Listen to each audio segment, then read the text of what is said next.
Hey, what is up guys? It's Adam Bomb, and today I wanted to do something a little bit different. If you guys have been watching my Simple Planes series, you might have heard that I wanted to do a history series, and this is going to be the first one. So today we have a story from Desert Storm, which is one of my favorite armed conflicts if you can have one. Anyways, Desert Storm was going on when I was being born, so I find it pretty interesting. So the plane I'm flying right now is an EF-111. I'm flying this version of the F-111 because the other version I wanted to try, which is the one without weapons, wasn't very maneuverable.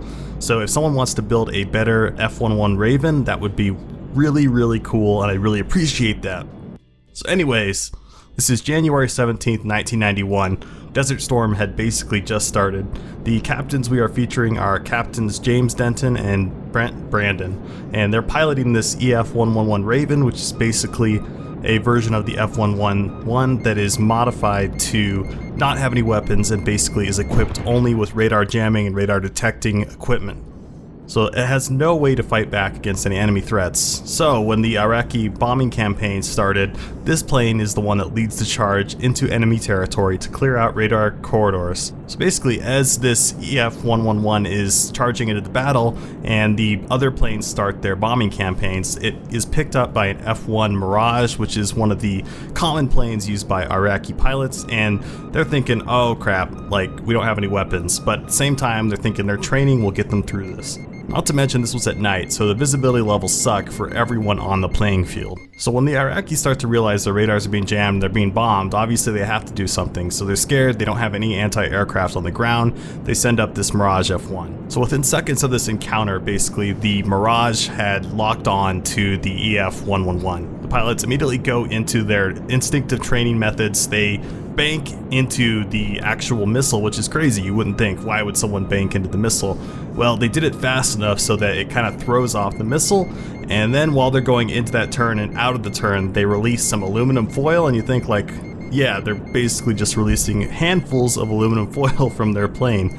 But it actually works because the aluminum foil reflects heat and it confuses the bomb, and they actually miss that bomb, which is pretty crazy in itself. They already are showing their skill in the battle. So these missiles are much faster than an F-111. If the plane got off many more missiles, they might be in trouble. So after this, the Iraqi aircraft is still following them. They're going through some of the rougher terrain. The EF-111 is trying to look for some better terrain to maneuver around this Iraqi plane. The Iraqi plane locks on and is ready to fire again. And at that moment, the pilot of an F-15 American plane, who is up in the sky doing a patrol, basically realizes what's going on and jumps into the fight to help the plane. And it locks onto the Iraqi plane with its own radar missiles, the Sparrow. So this is happening while the EF-111 is turning around some of the more rocky terrain here. And before they could know what was happening, the Iraqi plane basically got distracted by both of its targets, the missile coming after it and the plane in front of it, and it banks into a hillside. So this hillside that the F-111 had spotted and the Iraqi plane didn't basically caused this plane to blow up, which I think is amazing. So basically what happens is the F-111 gets a credit for killing a plane without any armaments.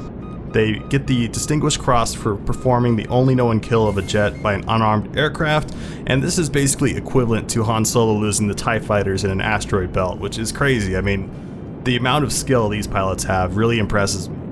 So anyways guys, this is my first story. It's going to be short because I want to test out what you guys think of something like this. If you have any plane ideas for me to fly, any stories for me to test out, I'd love to hear about it. Thank you guys so much. If you really support this series, please leave a like, and I will probably do 2 or 3 stories in a single episode and kind of get your guys' opinions on it. Thank you so much for watching, and I will see you in the next episode.